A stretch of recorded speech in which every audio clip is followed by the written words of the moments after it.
I'm Eric Mattei from matteirealty.ca, and I'm the best dad hands down, according to my kids. Love my shirt.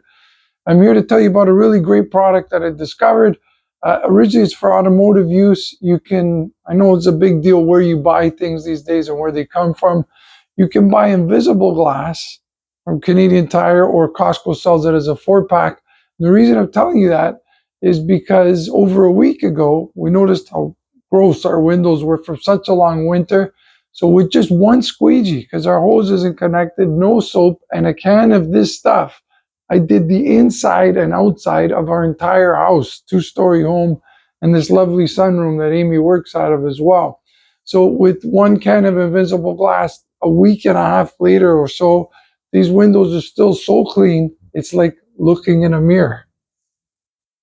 In any event, again, you can purchase this at Canadian Tire. And for those of you survivors of the 80s and Gino freestyle music, it's actually safe on tints as well, so you can use this on your car.